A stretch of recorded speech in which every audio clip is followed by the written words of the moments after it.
பர்திமேயு சுவிசேஷ ஊழியங்கள் வழங்கும் நற்செய்தி நேரம். தேவ செய்தி பாஸ்டர் ஆர். அகஸ்டின். இந்த நாளில் உங்களோடு பேசி வருகிறேன் ஆமோஸ் என்கிற தீர்க்கதரிசியை குறித்து. ஏன்னா அன்னைக்கு ஒரு அம்மா கேட்டாங்க, ஆமோஸை குறித்து அறிஞ்சுக்கொள்ளணும்னு ஆசையா அப்படின்னு. என்னன்னு கேட்டேன். அவங்க சொன்னாங்க, அவர் ஒரு காரியத்தை சொல்லியிருக்காரு, ஒரு காலம் வரப்போதான், அப்போ பைபிள் வசனமே கிடைக்காதுன்னு சொல்லியிருக்காரு. அப்படிப்பட்ட தீர்க்கதரிசி எப்படிப்பட்டவர், கொஞ்சம் அதை எனக்கு அறியணும்னு ஆசை. கொஞ்சம் நீங்கள் நல்லா பைபிள் ஸ்டடி எடுத்த மாதிரி எடுப்பீங்க, எனக்கு கொஞ்சம் விளக்கமாக சொல்லுவீங்களா?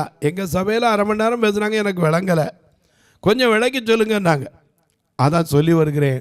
முதலாவது ஆமோஸ் என்றால் என்ன அர்த்தம்னு சொன்னேன், பாரத்தை சுமக்கிறவன். 2வது சொன்னேன், ஐயா தெக்கோவா என்றால் என்ன? ஒரு அர்த்தம் என்னது, நிலை நிற்கிறவன். இன்னொன்று எக்காலம். எக்காலம் விளங்காத சத்தமிட்டால் என்ன நடக்கும்? ஒன்றும் நடக்காது. இந்த எக்காலம் என்றால் என்ன? ஏன்னா எக்காலம் ஊதிடுவோம், எரிகோவை தகர்த்திடுவோம், கர்த்தரின் நாமத்தை உயர்த்திடுவோம், கல்வாரி கொடியேற்றுவோம்னு பாடுறோம். இந்த எக்காலம் என்பது என்ன? ஏன் அந்த ஊருக்கு எக்காலம் என்று சொல்லு ஒரு அர்த்தம் இருக்கிறது என்ன? உங்களுடைய வேதாகமத்தை எண்ணாகமத்திலே 10வது அதிகாரத்துக்கு முதல் வசனத்துக்கு திருப்பிக் கொள்ளுங்க. எண்ணாகமம், the numbers chapter 10 words 1 to onwards. எல்லாம் அப்படி தேடி எடுக்கிறீங்களா? அல்லேலூயா. எக்காலம் ஊதிடுவோம், எரிகோவை தகர்த்திடுவோம், கர்த்தரின் நாமம் உயர்த்திடுவோம், கல்வாரி கொடியேற்றுவோம். எக்காலம் ஊதிடுவோம், எரிகோவை தகர்த்திடுவோம், கர்த்தரின் நாமம் உயர்த்திடுவோம், கல்வாரி கொடியேற்றுவோம்.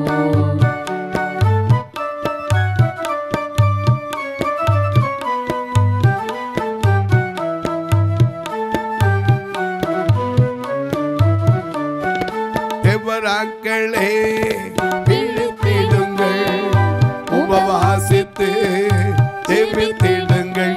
ஆக தேவராக்களே விழித்திடுங்கள், உபவாசித்து ஜெபித்திடுங்கள். எக்காலம் ஓதிடுவோம், எரிகோவை தகர்த்திடுவோம், கர்த்தரின் நாமம் உயர்த்திடுவோம், கல்வாரி கொடியேற்றுவோம், நாம கல்வாரி கொடியேற்றுவோம்.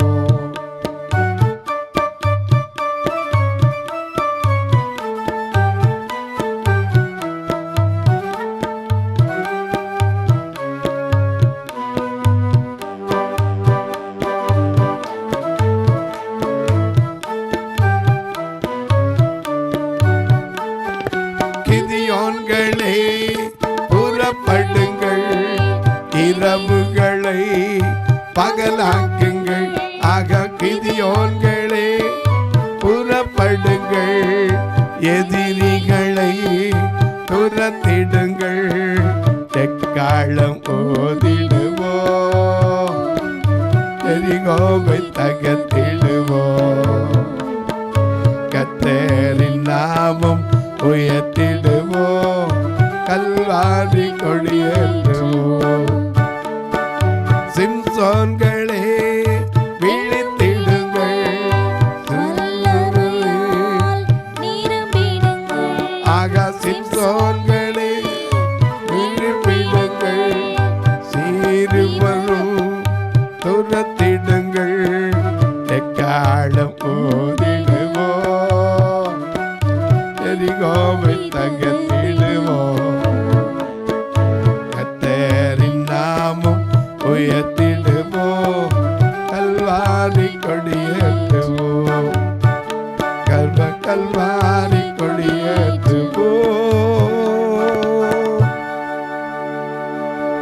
எல்லாம் எடுத்துருவீங்க.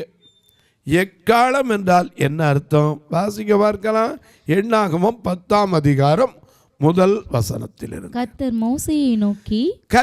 மோசேயை நோக்கி சபையை கூடி வரவழைப்பதற்கும், நல்ல கவனிங்க, சபையை கூடி வரவழைப்பதற்கு, பாளையங்களை பிரயாணப்படுத்துவதற்கும், பாளையத்தில் இருக்கிற ஜனங்களை பிரயாணப்படுத்துவதற்கும் உபயோகமாக 2 வெள்ளி பூரிகைகளை செய்து கொள்வாயாக. அந்த பூரிகைன்னா என்னது? அதான் எக்காலம். அது எதுல செய்யணுமா? வெள்ளியில. 2 வெள்ளித்தகட்டா 2 பூரிகைகளை செய்வாயாக. அவைகள் ஒரே வெள்ளித்தகட்டால் செய்யப்பட அதுல கலப்பு என்ன செய்யக்கூடாது? இருக்கக்கூடாது. ஒரே தகட்டில் இருக்கணும். அவைகளை ஊதும் போது சபையார் எல்லாரும் ஆசரிப்பு கூடார வாசலில் உன்னிடத்தில் வர வேண்டும். ஏன்னா அப்படி எல்லாரும் ஊதுன உடனே என்ன செய்யணும்? வாரும் நாம் எல்லாரும் ஒன்று கூடுவோம், வானராஜனை நாம் வணங்கிடுவோம், ஆவலுடன் பாட சாலையேக்குவோம், அன்பாய் பாடம் படிப்போம்.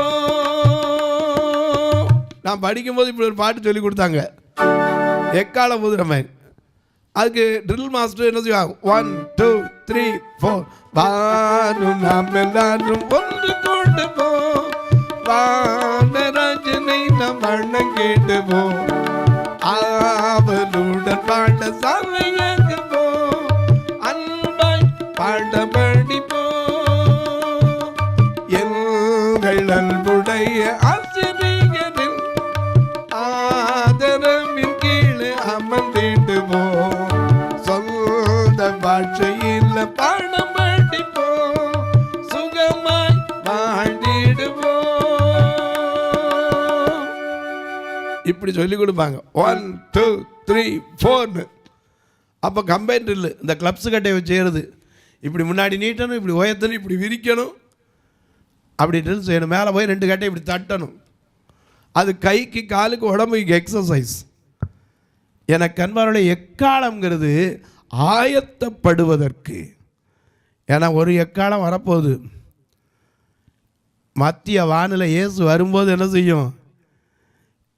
எக்கால சத்தம் தொனிக்கும், எக்கால சத்தம் வானில் தொனித்திடவே, என் இயேசு மகாராஜனை வந்திடுவா, எக்கால சத்தம் வானில் தொனித்திடவே, என் இயேசு மகாராஜனை வந்திடுவா, அந்த நாள் மிக சமீபமே, சுத்தர்கள் யாவரும் சேர்ந்திடவே, அந்த நாள் மிக சமீபமே, சுத்தர்கள் யாவரும் சேர்ந்திடவே, தேவைய காலம் வானில் தொனிக்க, தேவனே தேவனை சந்திப்போமே, கால சத்தம் வானில் தொனித்திடவே, என் இயேசு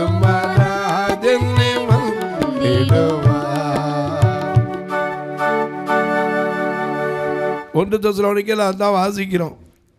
எக்காலம் தொனிக்கும், என் இயேசு மகாராஜா வருவார், கிறிஸ்துவுக்குள் மரித்தவர்களெல்லாம் என்ன செய்வாங்க? முதலாவது எழுந்திருப்பார்கள், உயிரோடு இருக்கும் நாமும் எதிர்கொண்டு அவருக்கு முன்பாப்போம். இதுதான் கிறிஸ்தவத்தினுடைய அடித்தளம். அதனால தான் எரேமியா சொல்லும்போது சொன்னா, எக்காலம் எங்கே இருந்தால் நீ என்ன வேலை செய்யறது, எக்காலம் எப்போ ஊதும் அதுக்கு ஆயத்தமாக இருக்கணும். இந்த தெக்கோவா என்றால் எக்காலம். இந்த எக்காலம்னா என்னது? மோசேட்ட ஆண்டவர் சொல்லார், நீ என்ன செய்யணும்? ஒரு 2 வெள்ளித்தகட்டை எடுத்து ஒரு அப்படியே அது எந்த என்ன செய்யணும்? ஒரு தகட்டில் கூட 2 வெள்ளி பூரிகைகளை செய்யணும். ஆனால் ஒரே தகட்டில் இருக்கணும். அவைகளை ஊதும் போது சபையார் எல்லாரும் ஆசரிப்பு கூடாரத்தில் உன்னிடத்தில் வர வேண்டும். இப்ப 2ஆம் மணி அடிச்ச உடனே தானே சபைக்கு வரோம். முதல் மணி அடிச்சா என்ன செய்வோம்? அடிக்கணும். அதுக்கு பின்னாடி பார்த்தீங்கன்னா உள்ள பாஸ்ட் அப்படி போயிட்டு தான் கிராஸ் பேரர் பின்னாடி போகும், அதுக்கு பின்னாடி ஒரு லைன் போகும். அப்படிதான் இன்றைக்கி சபை இருக்குது. அவர் என்ன செய்வார்? கரெக்டாக டயத்துக்கு என்ன செய்வார்? அட்டன் பண்ணிடுவார். சமாரி ஆஸ்திரி வர்றதுக்கு முன்னாடியே எங்கே போய் உட்காந்துட்டாரு? அங்கே போய் காத்திருந்தார். மோசே மலையில் ஏறிவான்னு சொல்லிட்டு அவர் என்ன செஞ்சிட்டாரு? அங்கே கரியாக காத்திருந்தார். எனக்கு கண்மலை எப்பவும் நம்ம அழைக்கிறவர் அவர் ஆயத்தமாகத்தான் எப்பவும் இருக்கிறார். அதனால தான் நம்ம பார்த்து கேட்குறோம், என் மீட்பர் சென்ற பாதையில் நீ செல்ல ஆயத்தமா? ஆயத்தப்படுத்துங்க. அதனால தான் வெளிப்படுத்தல் 19:19 வாசிக்கிறோம், நாம் சந்தோஷப்பட்டு களிகூர்ந்து அவருக்கு துதி செலுத்த கெடுவோம். ஆட்டுக்குட்டியானவருடைய கல்யாண நாள் வந்தது, அவருடைய மனைவி தன்னை ஆயத்தம் பண்ணினார். எதுக்கு? ஆயத்தமுள்ளோன் ஆகாயம் சேர்க்க அவரே பாராரே. ஆண்டவர் தாமே ஆற்பதை போடு அவனியில் பாராரே. வேண்டவர் தாமே மேலோகம் செல்ல மேன்மை எய்திடுவார். மேகமீதில் இயேசுநாதன் மேகமாய் பாராரே.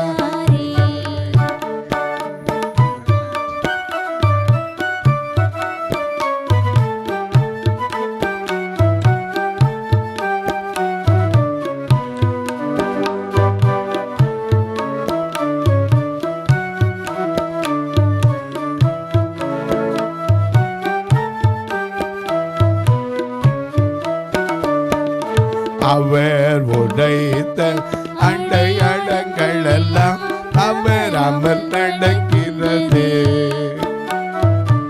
அவர் உடைத்த அடையாளங்கள் எல்லாம் அவராமல் நடக்கிறது. அவர் வரும் வேளை எவருமே அறியார், ஆண்டவரே அறிவார். அவர் வரும் வேளை எவருமே அறியார், ஆண்டவரே அறிவார். மேகமீதில் இயேசுராஜன் மேகமாய் பாராரே.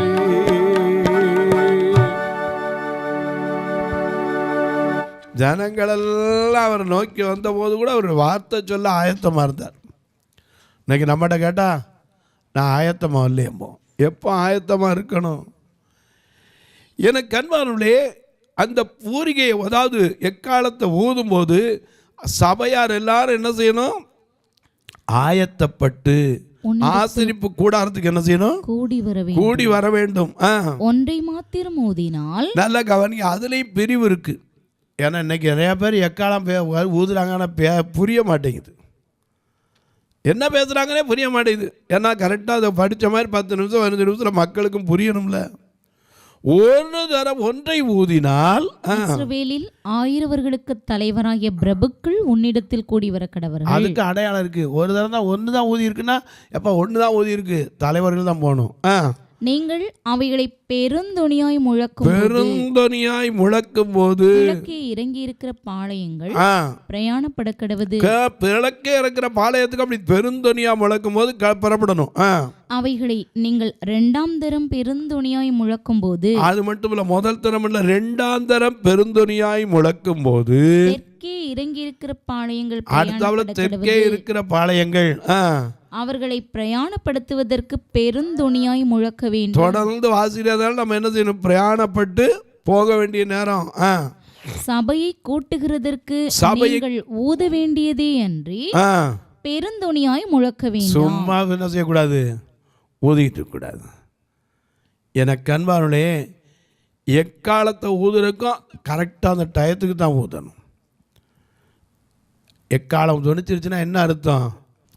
இயேசுவார் கூடி வரணும். நாம அவரை தேடி வரணும், அவர் ஒரு நாள் வருவார். இந்த எக்காலம் எனக்கு அன்பானவர்களே, அநேக நேரங்களில் இன்னைக்கு ஒவ்வொருவரும் ஒரு எக்காலம் தான். ஏன்னா லேவியராம 26:55 படி இஸ்ரவேல் மக்களிலிருந்து அடிமைத்தனத்திலிருந்து விடுபட்ட எல்லாருமே யாரு? அவருடைய ஊழியக்காரர். ஊழியக்காரன். அப்போ ஒவ்வொரு ஊழியக்காரன் வாயிலும் என்ன செய்யணும்? எக்கோவா தெக்கோவா ஊரில் எக்காலத்தை ஊத வைங்கன்னார். ஏன்னா எக்காலம் ஊதுகிறவர்கள் எப்பொழுதும் அந்த எக்காலத்தை வச்சிருப்பாங்க. அது மட்டுமல்ல, புத்தி உள்ளவர்கள். இன்னொரு அர்த்தம், பழுது பார்த்து கட்டுகிறவர்கள். நெகேமியா 3ஆம் அதிகாரம் 5ஆம் வசனத்தை வாசிக்க கேட்போம். நெகேமியா 3ஆம் அதிகாரம் 5வது வசனத்தை அவர்கள் அருகே தெக்கோவா ஊரார் பழுது பார்த்து கட்டினார்கள். இவங்க யாரு? பழுது எப்பவும் பார்த்து கரெக்டாக ஒரு காரியம் தவறாக நடந்தால் அது என்ன செய்வாங்க? பழுது பார்ப்பாங்க. இன்னைக்கு அநேக நம்ம வாழ்க்கையில் அதுதான், அநேக காரியங்களை கவனிக்காமல் நினைஞ்சிருவோம், போட்டுரும். பழுது பார்க்கணும். அதே நெகேமியா 3:32 பாருங்க. சிலர்லாம் என்ன சொல்லுவோம், நான் இருக்கிற வேலையில் என்னையா செய்ய முடியும், என்னால் என்ன செய்ய முடியும்பீங்க? கோடியின் மேல் வீட்டுக்கும் ஆட்டு வாசலுக்கும் நடுவே இருக்கிறதை தட்டாரும் மளிகைக்காரரும். மளிகைக்காரன் யாரு?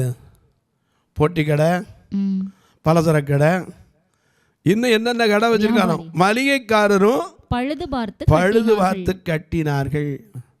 இன்னைக்கு அநேக நேரங்களில் நம்மகிட்ட உள்ள குறை என்ன தெரியுமா? பழுதுகளை அப்படி கவனிக்காமல் போட்டுரும். இன்றைக்கி எத்தனை சர்ச்சில் எத்தனை காரியம் பழுது பார்க்காமல் இருக்குது.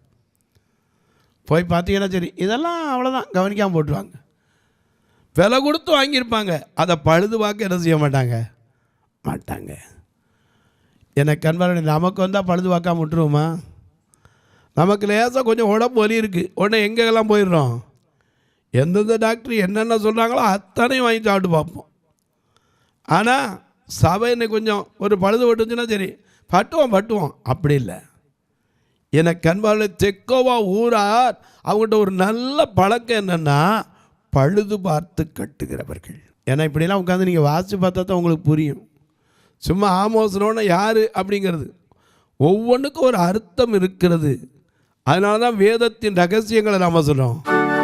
வேதத்தில் உள்ள அதிசயம் அனைத்தும் நன்கு புரியும்படி, வேதத்தில் உள்ள அதிசயம் அனைத்தும் நன்கு புரியும்படி, தேவனை என்னது கண்களையே தினமும் திறந்தருளும், தினமும் ஆண்டவரே உன் பாதம் சரணடைந்தே,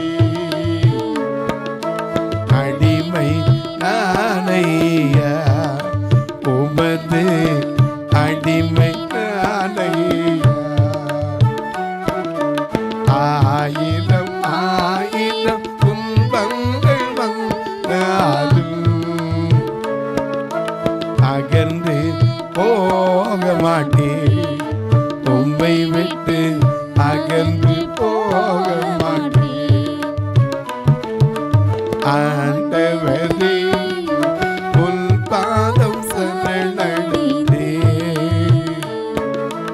அடிமை நானையா.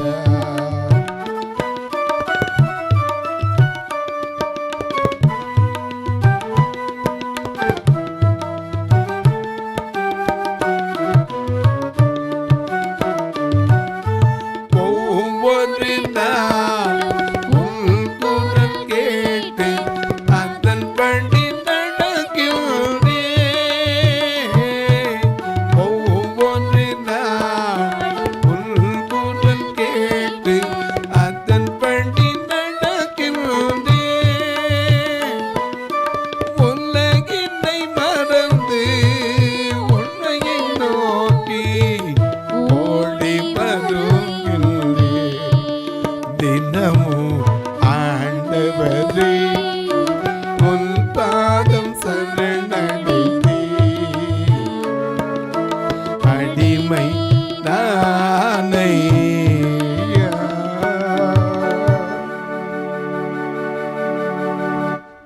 பழுது பார்த்து கட்டுகிறவர்கள். தெக்கோவார் அர்த்தம் 4 காரியத்தை சொன்னேன், மறந்துடக்கூடாது. நிலையானவர்கள். ரெண்டாவது என்ன சொன்னேன்? எக்காலம். எக்காலத்தை வைத்திருக்கிறவர்கள். மூணாவது சொன்னேன் பழுது பார்த்து கட்டுகிறவர்கள்.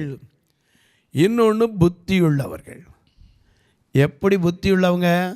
2 சாமுவேல் 14 அதிகாரம் 2 வசனத்தை வாசிக்க கேட்போம். 2 சாமுவேல் 14 அதிகாரம் 2 வசனம். அவன் தெக்கோவாவில் இருக்கிற புத்தியுள்ள ஒரு ஸ்திரியை அழைப்பித்து. 1 கொரிந்தியர் 3 அதிகாரம் 10 வசனத்தையும் வாசிக்க கேட்போம். பவுல் சொல்லுகிறதையும் கொஞ்சம் பார்க்கலாம். எனக்கு அளிக்கப்பட்ட தேவ கிருபையின்படியே புத்தியுள்ள சிற்ப ஆசாரியை போல அஸ்திபாரம் போட்டேன். எனக்கு அன்பார்களே, புத்தியுள்ளவன் நிலையா நிற்கிறவன் என்ன வந்தாலும் விடவே மாட்டான். நப்தலியை பாருங்க. செபுலோனு நப்தலி எங்கே நின்னாங்க? யுத்த களத்தில். நியாயாதிபதிகள் 5:18 பார்க்கிறோம். யுத்த களத்தில் மரணமே வரும் அப்படி தெரிஞ்சாலும் சரி எதிர்த்து நின்னாங்களாம். நியாயாதிபதிகள் 5:18. செபுலோனும் நப்தலியும் போர்க்களத்து முனையிலே தங்கள் உயிரை எண்ணாமல் மரணத்துக்கு துணிந்து நின்றார்கள். நிலையா நிக்கணுங்க. என்ன வந்தாலும் நாம சொல்லல, என்ன வந்தாலும் எது நடந்தாலும் அப்பாவை ஸ்தோத்திரிப்பே. என்ன வந்தாலும் எது நடந்தாலும் அப்பாவை ஸ்தோத்திரிப்பே. இயேசப்பா ஸ்தோத்திரம், இயேசப்பா ஸ்தோத்திரம், இயேசப்பா ஸ்தோத்திரம், இயேசப்பா ஸ்தோத்திரம். தாவீதை போல நடனமாடி அப்பாவை ஸ்தோத்திரிப்பே. தாவீதை போல நடனமாடி அப்பாவை ஸ்தோத்திரிப்பே. பரிசுத்தம் உள்ளத்தால் பாவங்கள் போக்கிய அப்பாவை ஸ்தோத்திரிப்பே. பரிசுத்த இரத்தத்தால் பாவங்கள் போக்கிய அப்பாவை ஸ்தோத்திரிப்பே. இயேசப்பா ஸ்தோத்திரம், இயேசப்பா ஸ்தோத்திரம், இயேசப்பா ஸ்தோத்திரம், இயேசப்பா ஸ்தோத்திரம். எனக்கு அன்பானவர்களே, புத்தியுள்ளவன். நீதிமொழிகள் 14:1 வாசிக்கிறோம். புத்தியுள்ள ஸ்திரீ தன் வீட்டை கட்டுகிறாள். புத்தி இல்லாத ஸ்திரீயோ தன் கைகளினாலே அவைகளை இடித்து போடுகிறார். இன்னைக்கு புருஷன் அப்படித்தான். புத்தியுள்ள புருஷனாலே என்ன செய்ய முடியாது? குடும்பத்தை நடத்த முடியாது. புத்தியுள்ள புருஷனா மட்டும் இருந்தால் போதா, புத்தியுள்ள ஸ்திரியாவும் மனைவியாகவும் இருக்கணும். இந்த புத்தி உள்ள பெண்ணா இருந்தா உன் குடும்பத்தை நீயே என்ன செய்யலாம்? கட்டலாம். நீ புத்தி இல்லாமல் இருந்தால் உன் குடும்பத்தை நீயே இடிச்சு பண்ணலாம். தொலைக்காட்சியில் பார்க்கிற என் அன்பு மக்களே, இந்த நிகழ்ச்சியை நாள்தோறும் பார்க்குறீங்க, கேட்குறீங்க, பரவசம் அடைகிறீங்க. ரொம்ப நல்லது. ஆனால் கேட்குறதோட விட்டுறாதீங்க. ஒரு வார்த்தை என்ன செய்யுங்க? ஜெபம் பண்ணுங்க. ஏன்னா அந்த நிகழ்ச்சி தொடர்ந்து வருவதற்கு ஆண்டவர் தான் மக்களை எழுப்பி தரணும். ஏன்னா நான் 2 கண்ணும் தெரியாது. பக்கத்தில் தான் நீங்கள் கருப்பா சேப்பா கூட எனக்கு தெரியாது. நீங்கள் போட்டிருக்கிற உடுத்தி இருக்கிற ஆடை கூட என்ன கலர் தெரியாது. அநேகர் கேட்பீங்க, இந்த பார்வை இல்லாதவங்களுக்கு என்னெல்லாம் செய்கிறீங்களோ அதை இதை டிவியில் காட்டலாம்ல. ஆண்டவர் சொல்லியிருக்காரு, நீ தர்மம் செய்யும் போது பிறர் காண வேண்டும் என்று என்ன செய்யக்கூடாது? தாரை ஊதுவிக்க கூடாது. தர்மம் செய்யும்போது அந்தரங்க மந்தரங்கடி நீங்கள் வந்து பாருங்க, தாராளமாக வாங்க. நான் தான் உங்களை கூப்பிடுறேனே. உங்களுக்கு எப்போவாவது டைம் கிடச்சா எனக்கு மட்டும் கொஞ்சம் ஃபோன் பண்ணிட்டு வாங்க. நானும் உங்களுக்காக வந்து காத்திருந்து உங்களை கூட்டிகிட்டு போய் எல்லாம் காட்டுவேன். அது மட்டும் இல்லை, எனக்கு அன்பானவர்களே, திருநெல்வேலியில் ஒரு ஆலயம் இருக்குது, மதுரையிலேயும் ஒரு ஆலயம் இருக்குது. ரெண்டுமே பார்த்தீங்கன்னா காணிக்கை நீங்கள் கூட எண்ணலாம். நான் உங்கள் கையில் தாரேன். தாராளமாக வந்து 4 வாரம் இருந்து கூட எண்ணுங்க. கரண்ட் பில்லு கட்டுறது கூட வராது. இந்த வட்டம் மட்டும் கரண்ட் பில்லு 6083 திருநெல்வேலியில், மதுரையில் 3510 ரூபா. இது கூட அந்த காணிக்க வராது. ஆனால் ஏன் இந்த ஊழியத்தை இவ்வளோ கஷ்டப்பட்டு செய்கிறீங்க? எப்படியாகிலும் சிலர் ரட்சிக்கப்பட மாட்டாங்களா? அதுதான் தாகம். ஏன்னா ஒருவனும் கெட்டு போகாமல் நித்திய ஜீவனை அடையும்படிக்கு அவரையே தந்தருடைய அன்பு கூர்ந்த அந்த தேவன், அவருடைய பாரம் என் மனசில் இருக்கிறதுனால நீங்களும் வந்து பாருங்கள். கர்த்தர் ஏவினா தாங்கலாம், ஒரு நாள் நிகழ்ச்சியை தாங்கலாம். உங்கள் பிறந்த நாள், திருமண நாள் போன்ற நல்ல நாட்களிலே ஒரு நேரம் ஆகாரம் கொடுப்பதற்கு இந்த பார்வையற்ற மக்களுக்கு உதவலாம். திருநெல்வேலிலாம் பார்த்திங்கன்னா ஆண்கள் தங்கியிருக்காங்க, வயதானவங்க, ஒரே ரூம் தான் இருக்குது. இன்னொரு அறை கட்டுறதுக்கு இடம் இருக்குது, ஆனால் கட்ட முடியல. மதுரையில் பார்த்திங்கன்னா பெண்கள் தங்கியிருந்தாங்க மாடியில், ஓடு தான் போட்டுதான் 2004 ஓட்டது. இப்போ ஓடெல்லாம் போய் ஒழுக ஆரம்பிச்சிருச்சு. திரும்ப இனிமேல் ஓடு மாற்றக்கூடாது. எனக்கு ஆசை சென்ட்ரிங் போடணும். அன்றைக்கி இன்ஜினியரை கூட்டு கேட்டால் அவர் 6 லட்ச ரூபான்னாரு. 6 லட்சம்லாம் ஆண்டவருக்கு சாதாரண காரியம். ஏன்னா 30 லட்சம் இஸ்ரவேல் மக்களுக்கு மன்னாவை கொடுத்தவர் ஏன் இதை தரமாட்டாரா? நம்ம விசுவாசம்தான் உலகத்தை ஜெயிக்கிற ஜெயம். நீங்கள் இதற்காக ஜெபியுங்கள். நீங்கள் கேட்கலாம், எப்படி பிரதர் இதுக்கு உதவலாம்? 2 நம்பர் வந்துக்கிட்டே இருக்கும். இதில் ஜிபே உண்டு, ஃபோன்பே உண்டு. ஒருவேளை நீங்கள் கணக்குக்கு வைக்கிறவங்களாக இருந்தால் 84 388 52 500 8438852500 இந்த நம்பரில் உங்கள் கூகுளில் அடித்து பாருங்கள். பர்திமேயு பார்வையற்றோர் சேரிட்டபிள் ட்ரஸ்ட்னு இருக்கும். நீங்கள் இதன் வழியாகவும் தொடர்பு கொள்ளலாம். உங்கள் ஜெபக்காரி எது இருந்தாலும் காலை 10லேருந்து 5க்குள்ளே சொல்லுங்கள். இப்போ உங்களுக்கு ஜெபிக்கட்டுமா? நல்ல பிதாவே, நன்றியோடு துதிக்கிறோம் சுவாமி. இந்த அருமையான நாளில் நாங்களும் கற்றுக்கொண்டு வருகிற காரியம், ஆமோஸ் என்றால் என்ன? ஆமோஸ் என்பதற்கு காரணம் என்ன? ஒரு சாதாரண தீர்க்கதரிசி, அவனிடத்திலிருந்து நாங்கள் கற்றுக்கொள்ள வேண்டிய காரியம் ஏராளம் உண்டு. அதை ஒவ்வொன்றாய் கற்றுக் கொடுக்கிறீர்கள், அதற்காய் ஸ்தோத்திரம். இந்த நிகழ்ச்சியை பார்க்கிறவர்கள், கேட்கிறவர்கள் எல்லாரும் ஆசீர்வதிக்கப்படட்டும். மனபாரத்தோடு இருக்கிறவர்களுக்காய் ஜெபிக்கிறேன். நோயின் படுக்கையில் இருப்பவருக்காய் ஜெபிக்கிறேன். பிள்ளைகளை வைத்துக்கொண்டு, திருமண வயது வந்த பிள்ளைகளை வைத்துக்கொண்டு கண்ணீர் வடிக்கிற மக்களுக்காய் ஜெபிக்கிறேன். குழந்தை பாக்கியம் இல்லாத என்று சகோதரிகளுக்காய் ஜெபிக்கிறேன். புருஷன் இருந்தும் இல்லாதது போல கண்ணீர் வடிக்கிற சகோதரிகளுக்காய் ஜெபிக்கிறேன். ஒவ்வொருவருடைய கண்ணீரை காண்கிறவர், கதறுதலை கேட்கிறவர், வேதனைகளை அறிகிறவர், விடுதலை கொடும். இயேசுவின் நாமத்தில் ஜெபிக்கிறேன் நல்ல பிதாவே, ஆமென். சபை ஆராதனை ஞாயிறு காலை 10 மணி முதல் 12 மணி வரை. இடம் பர்திமேயு சுவிசேஷ ஆலயம், அன்னை சத்யா நகர், இளமனூர் அஞ்சல், சக்கிமங்கலம் வழி, மதுரை மாவட்டம். பின்கோட் 625201 மற்றும் பர்திமேயு சுவிசேஷ ஜெப வீடு, flat number 107, Eden garden, Muthur, Tirunelveli. Pincode 627011. சிறப்பு உபவாச கூட்டம் ஒவ்வொரு மாதமும் 2வது சனிக்கிழமை காலை 10 மணி முதல் 1 மணி வரை நாகர்கோவில் YMCA ஹாலில் வைத்து நடைபெறுகிறது. மற்றும் ஒவ்வொரு மாதமும் 4வது சனிக்கிழமை காலை 10 மணி முதல் 1 மணி வரை திருநெல்வேலி புதிய பேருந்து நிலையம் அருகில் உள்ள கிரேஸ் ஹாலில் வைத்து நடைபெறுகிறது. எங்கள் எல்லா ஆராதனைகளிலும் கலந்து கொண்டு தேவனை மகிமைப்படுத்த அன்பாய் அழைக்கிறோம். உங்கள் உதாரத்துவமான காணிக்கைகளினால் இவ்வூழியத்தை தாங்க விரும்பினால் R Augustine, account number 5021364331, IFSC code IDIB 000B066, Indian bank, BP Kulam, Madurai. GPay number 9842181917, BGM ministries மற்றும் 9442559772, பிளைண்ட் மினிஸ்ட்ரீஸ் அகஸ்டின். உங்கள் தொடர்புக்கு பாஸ்டர் ஆர் அகஸ்டின், பர்திமேயு சுவிசேஷ ஊழியங்கள், நாகமலை, புதுக்கோட்டை, மதுரை 625019. தொலைபேசி எண்கள் 9842181917 மற்றும் 9442559772. கர்த்தர் தாமே உங்களை ஆசீர்வதிப்பாராக.